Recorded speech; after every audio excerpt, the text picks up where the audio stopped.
Olá pessoal, esse é o programa Voz da Frente, um programa que informa oficialmente o nosso trabalho da Frente Parlamentar Evangélica no Congresso Nacional a partir daqui do Congresso Nacional. Conosco hoje o presidente da ANAJURE, Associação Nacional dos Juristas Evangélicos, nosso querido irmão, doutor Uziel Santana. Uziel, muitas notícias ultimamente, aliás esse ano, sacudiram o nosso segmento com as tramitações no STF, por exemplo, da questão da homofobia, uma ação direta de constitucionalidade por omissão, que de omissão não tem nada. Você que acompanhou sabe muito bem que o Congresso Nacional votou o PL 122 e rejeitou a matéria, mas o final terminou sendo um final adequado.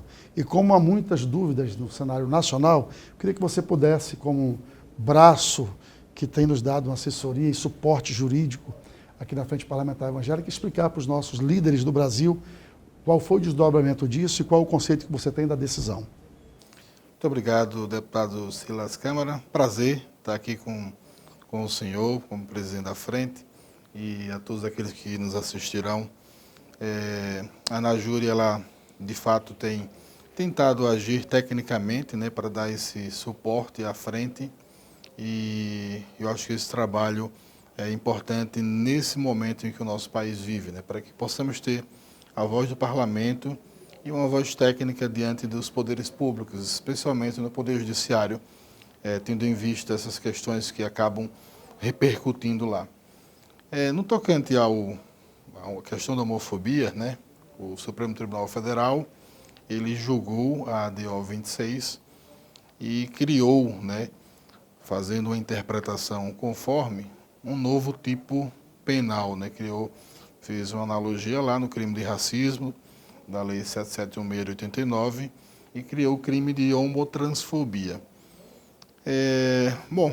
Como o senhor tem um histórico aqui nesse parlamento, de décadas, sabe que essa luta contra a criminalização da homofobia é uma luta que vem lá desde o ano 2001, aliás, 2003, melhor dizendo, quando foi aprovado o PL aqui na Câmara, o 5.000 em 2003, e que depois virou o famoso PL 122 de 2006, já no Senado Federal. Eu acho que uma coisa muito importante, e eu sei que o senhor tem essa visão como presidente da Frente, é que nós não queremos, e temos lutado, inclusive, dialogando com as minorias sexuais, nós entendemos que as políticas de segurança devem prestar cautela a esse público, no sentido de nós não queremos violência, seja simbólica, seja real, contra nenhuma minoria. O que passa é que, ao longo desses 20 anos de tramitação do PL, da primeira versão de 2001, no PL da Câmara, de 2003, melhor dizendo, e depois o PL 122 no Senado em 2006, eram versões, eu costumo dizer que quando a Argentina, França, Portugal aprovaram o chamado a união homoafetiva, perceba que o movimento homossexual daqueles países lutaram para o reconhecimento de uma situação jurídica de conquista de direitos, não de eliminação de direitos de outros. Nunca tentaram uma legislação penal. Principalmente a maioria, Exatamente. No Brasil, infelizmente, o caminho foi inverso. Buscou-se criminalizar, retrair direitos da maioria, e só depois é que veio a questão de conquista de direitos civis. Nós, desde o início, aqui no Congresso, lutamos junto com a Frente para que a versão do PL do Congresso Nacional fosse uma versão que contemplasse o combate à violência contra homossexuais, a comunidade LGBT, mas que resguardasse a liberdade religiosa. Então, esse é o paradigma. Infelizmente, muitos grupos no Congresso Nacional não queriam só o resguardo de direitos e a luta contra a violência. Queria mitigar, diminuir os nossos direitos enquanto comunidade religiosa. E isso não poderia ser. Foi quando, então, um partido entrou com essa ADO no Supremo Tribunal Federal. A ANAJURE, de pronto, encaminhou sua petição de amicus curiae, foi deferido.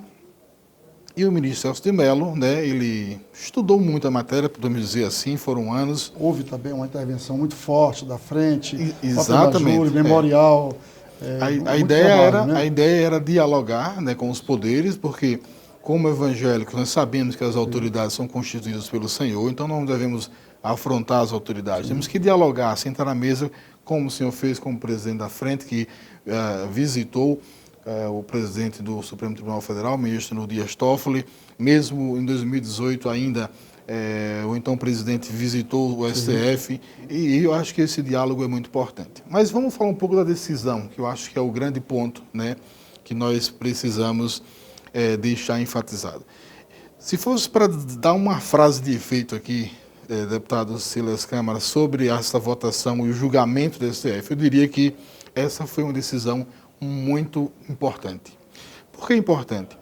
Porque ela resguarda praticamente, vamos colocar, 90% das nossas liberdades enquanto religiosos, enquanto comunidade cristã do país. A decisão, ela diz assim, que é criado o crime de homotransfobia, é uma equiparação que foi feita com a lei do racismo, e há uma crítica porque há uma usurpação aí à função legislativa, o senhor ponderou isso várias vezes com o presidente Rodrigo Maia, com o presidente Dias Toffoli.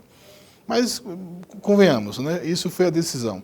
Mas o ministro Celso de Mello, adotando teses que a Anajuri protocolou nos seus memoriais e defendeu em plenário, no julgamento, na audiência em que o doutor Luiz de Braga, nosso representante, pôde expor a nossa posição, ele diz assim, que em hipótese nenhuma, né, a liberdade religiosa será alcançada, restringida ou limitada. Eles usam exatamente essas expressões.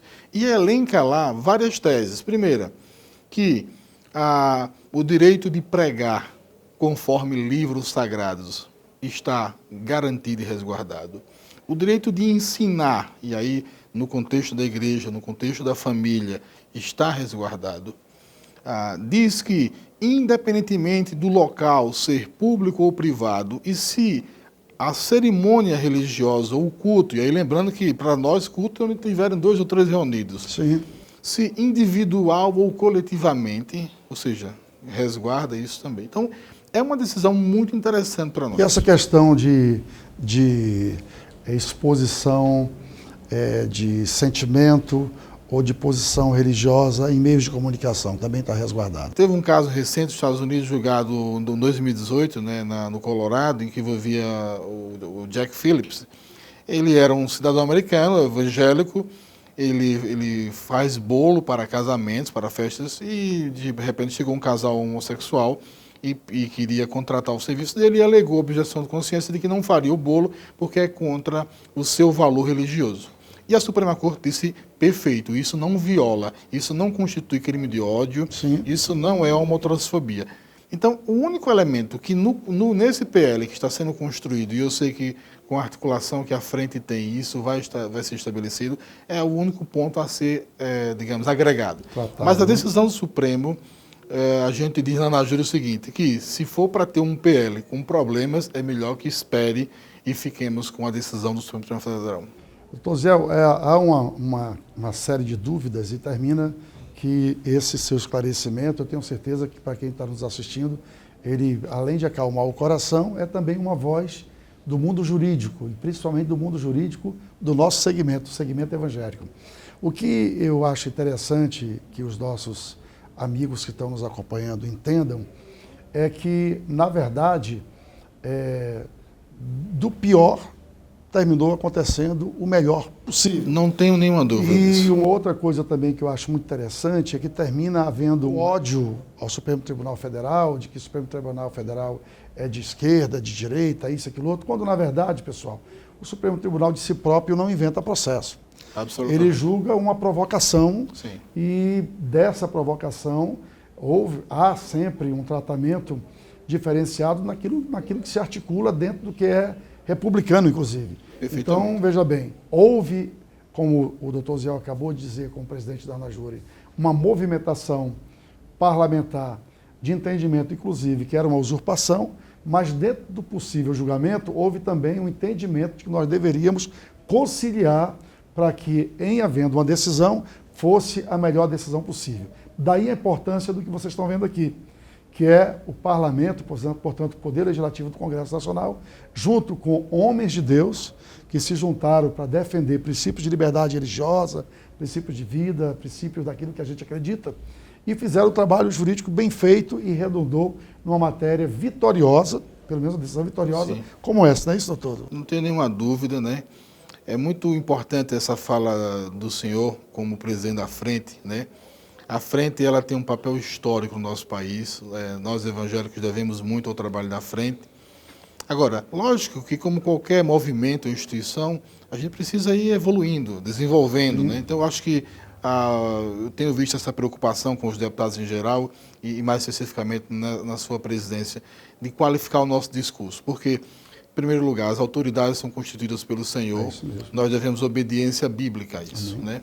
O Supremo Tribunal Federal, eu dou um testemunho em relação a isso, quando nós peticionamos para o ingresso no amicus curiae e foi deferido, eu lembro que alguns diziam que o ministro Celso de Mello, ele iria usar essa ação para dar o seu grande voto e se aposentar. Havia essa história. Sim. E, de fato, o processo foi correndo ali e até que nós apresentamos o memorial, e o processo parou. Por quê? Porque ali a gente colocou uma dúvida importante, certamente na cabeça do decano do Supremo Tribunal, uma pessoa respeitada, o ministro Celso de Mello. E ele passou pelo menos 2 anos ou 1 ano para que pudesse colocar em julgamento. Ou seja, é na argumentação. Na argumentação. É nessa dialética. E perceba que as teses que nós defendemos enquanto evangélicos foram contempladas. Verdade. Inclusive, vale o registro de que o presidente Dias Toffoli, ele pessoalmente, sim, nos recebeu várias vezes e como presidente, inclusive, proferiu o seu voto. Exatamente. Contra vamos dizer assim, a admissibilidade do contexto ou do texto total da ADIM, mas fez o seu papel, inclusive, mediando essa flexibilização no aspecto de acesso, para que o resultado fosse esse que a Ana Júri produziu através dos seus memoriais e à frente com o seu trabalho de convencimento, de articulação. Exatamente. E pedindo para que o olhar fosse atento, inclusive ao alcance da liberdade de culto. Né? Perfeitamente. Eu acho que essa interação, esse diálogo, esse modelo adotado do deputado Silas Câmara é o modelo que nós evangélicos temos para dar ao país e contribuir. E pensando o seguinte, uma democracia, nem sempre a gente vai ser atendido 100%. Ah, sim. Faz parte da democracia, né? E é o modelo que nós defendemos e adotamos, né, como juristas evangélicos, como parlamentares evangélicos. Eu acho que, para as outras batalhas que se apresentam, essa deve ser a postura. E conto com a Ana Júri. Tecnicamente, estamos aqui para apresentar os nossos pareceres, para auxiliar naquilo que nos compete aos nobres parlamentares. Muito obrigado, doutor Ziel. Nós estamos encerrando esse programa.